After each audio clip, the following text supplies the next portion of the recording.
Hello বন্ধুরা, আসসালামু আলাইকুম। কেমন আছেন আপনারা সবাই? আশা করি ভালো আছেন, সুস্থ আছেন। হোক আলহামদুলিল্লাহ, আমিও ভালো আছি। তো প্রতিদিনের মতো দৈনিক জীবনে নতুন দিনের নতুন আরেকটি ভিডিও নিয়ে হাজির হয়ে গেলাম আপনাদের মাঝে।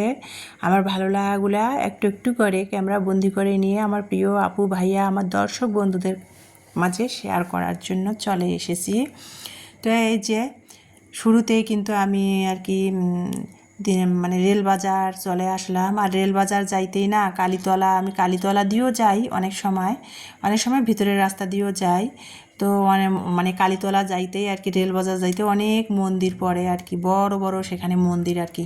দিনাজপুরের মধ্যেও অনেক মন্দির আর কি। তো সেখানে আর কি মানে কালীতলাতেও অনেক মন্দির, রেল বাজার কালীতলা আশেপাশে সেখানে হিন্দু সম্প্রদায়ের লোক বেশি থাকে। তো তো যাই হোক, তারপরে আমি সেই মন্দিরের পাশ দিয়ে শর্টকাট রাস্তা ধরে ভিতরে চলে আসলাম রেল বাজার। আজকে যেহেতু রবিবার, রোজ রবিবার আজকে, তো সে মানে চলে আসলাম রেল বাজারে। আজকে রেল বাজার হাট, রবিবার আর বৃহস্পতিবার তো রেল বাজার হাট হয় দিনাজপুরের মধ্যে। তো রেলবাজার হাটে চলে আসলাম রবিবার, যেহেতু রেলবাজার হাট, বিভিন্ন গ্রাম থেকে সবজি নিয়ে চলে এসেছে। গ্রাম থেকে আর কি কৃষকরা সবজি নিয়ে, বাড়ির চাষ করা সবজি নিয়ে আসে। অনেকে ব্যবসায়ীরা চলে আসে সবজি নিয়ে, যারা সবজি ব্যবসায়ী তারা। আবার যারা কৃষক বাড়ির গাছের যে চাষ করা সবজি নিজেরাই আর কি গাছ থেকে তুলে নিয়ে এসে বিক্রি করে বাজারে আর কি। তো সেটাই আর কি হাটের দিনে আর কি এগুলো আর কি তরতাজা শাক সবজি পাওয়া যায়। তো ওই যে গতকালকে তো বললাম যে বাসায় সবজি শেষ হয়ে গেছে, 10 দিন আগে বাজার করা হয়েছিল। আর আমার না ইদানিং কেন জানি বাজার করতে ভালো লাগে না। মানে বাজারে গেলে না মেরুদণ্ডর ব্যথাটা খুবই করে, কারণ অটো করে যাই বাজারে, বা অটো করে যাই বা অটো করে আসি। অনেক সময় অটো না পেলে হেঁটে একটু মানে এগিয়ে যাই, তারপরে মানে খানিক রাস্তা অটো পেলে আবার উঠি। কিন্তু না, হাঁটাহাঁটি করলে না মেরুদণ্ড ব্যথা করে। আর অটো করে গেলেও বাজারে তো পুরা বাজারের ব্যাগটা নিয়ে ঘুরে ঘুরে বাজার দরদাম করে করে বাজার করতে হয়, তাই না? এক দোকানে তো আর যে বাজার করা সম্ভব না আর কি। সব 10 দোকান দেখে ভালো মন্দ দেখে শুনে বাজার করতে হয় আর কি। ছেলে মানুষ অনেক সময় বোঝে না, এক দোকানে ঢুকে আর কি বাজার করে নিয়ে আসে।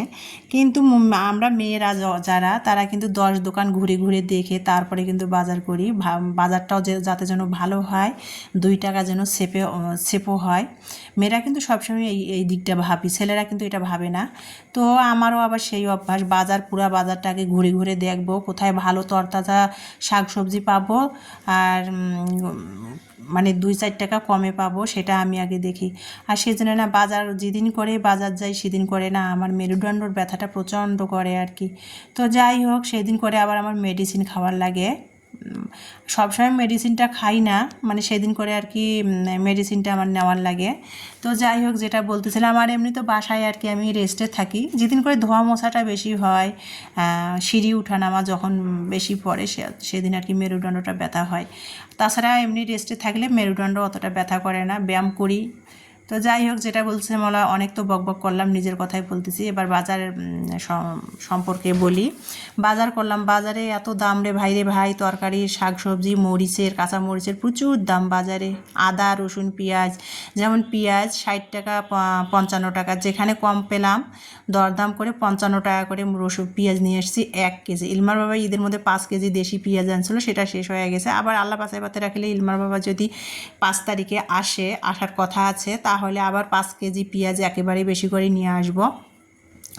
তো আপাতত আমার চলার মতো এই কয়দিনে 1 কেজি পেঁয়াজ নিয়ে আসছি বাসায়। যদিও 1 কেজি পরিমাণ আছে, আর 1 কেজি আনলাম, এটা দিয়ে হয়ে যাবে। যদিও আমার পেঁয়াজ বেশি লাগে না, আর আমি এমনিতেও মশলাটা খুব কম খাই। যারা শুরু থেকে আমার পরিবারের সাথে আছেন তারা তো দেখেন আমি তেল মশলা একেবারে খুব কম খাই।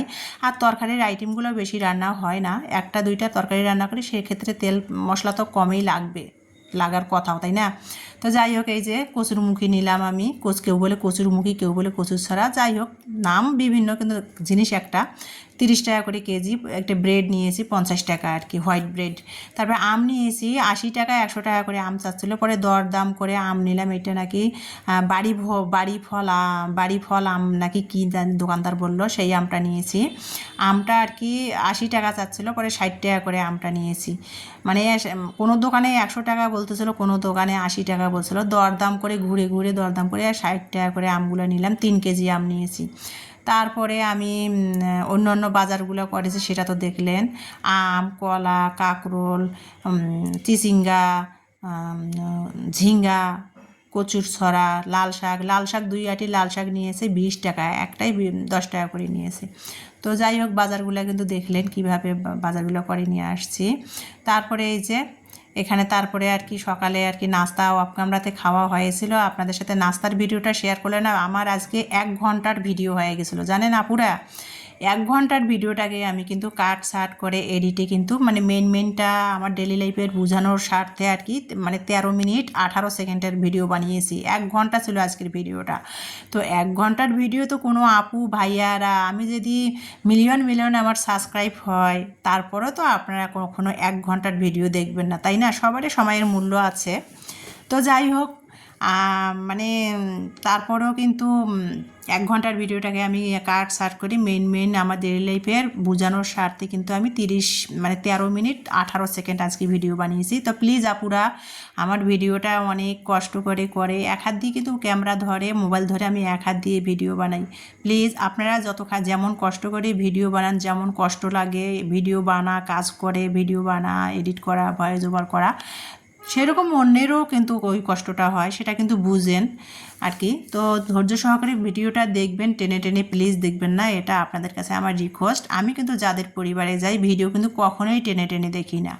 ভিডিওর শুরুতে লাইক দিয়ে ভিডিওটা ফুল ওয়াচ করে দেই, দিয়ে তারপরে ভিডিও সংক্রান্তে কিন্তু কমেন্ট করি। প্রথমে ভিডিওতে লাইক দেই, ভিডিও দেখি, ভিডিওর মাঝামাঝি যখন যায় তখন কিন্তু ভিডিওতে কমেন্ট করি, তারপরে বাকি ভিডিওটা দেখে তারপরে আমি আপনাদের ভিডিও থেকে বের হয়ে আসি। প্লিজ আশা করি আপনারাও সেটাই আমার কাছে করবেন, আমার সাথে করবেন।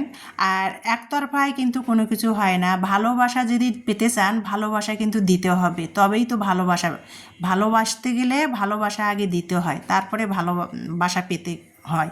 তো সেটাই আপনারা আশা করি করবেন। আর যারা আমার নতুন আর কি আমার পরিবারে এসেছেন, আমাকে লাইক দিয়ে সাবস্ক্রাইব করে আমার পাশে আছেন অ্যাক্টিভ বন্ধু হয়ে, প্লিজ তারা একটু ধৈর্য নিয়ে থাকবেন। আমি সময় সুযোগ করে ইউটিউবের নিয়ম অনুযায়ী আপনাদের পরিবারে চলে যাব।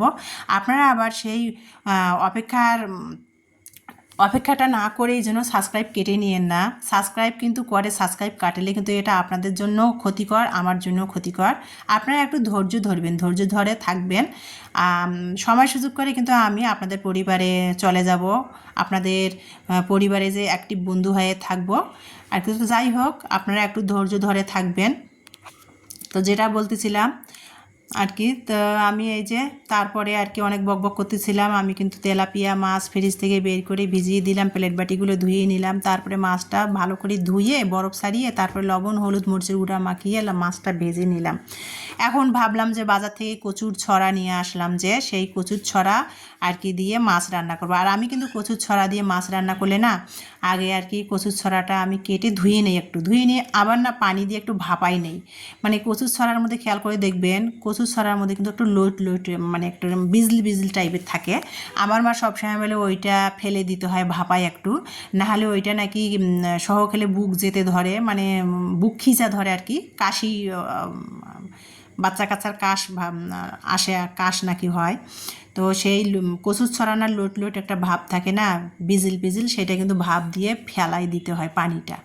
তো ফেলাই দিলাম, দিয়ে ভালো করে একটু ধুয়ে নিলাম, ধুয়ে তারপরে এই যে মাছটা ভেজে নিলাম।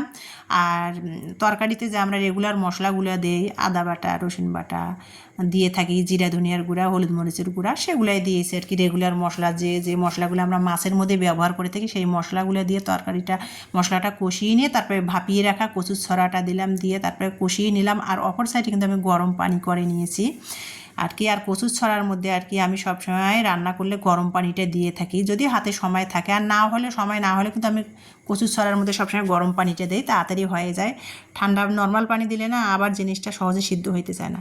তো কচুর ছড়াটা আমি একটু ভাপিয়ে নিয়েছি, মানে কষাইতে গলে যাচ্ছিলো, তার মধ্যে আবার গরম পানি দিয়েছি, মানে সিদ্ধ প্রায় হয়ে আসছে। তো এখন মানে তরকারিটার বলক আসলো, এখন ভেজে রাখা মাছটা দিলাম, দিয়ে আবারও 2-3 মিনিট ফুটাই নিলাম, তরকারিটা জাল করে নিলাম আর কি যাকে বলে। নিয়ে আর কি আমি প্রতিদিনের মতো যে আজকে তারও কোনো ব্যতিক্রম না, ভাজা জিরার গুঁড়াটা একটু দিলাম ফ্লেভার ও স্বাদের জন্য, যেহেতু ধনিয়া পাতা নাই আনসিজন।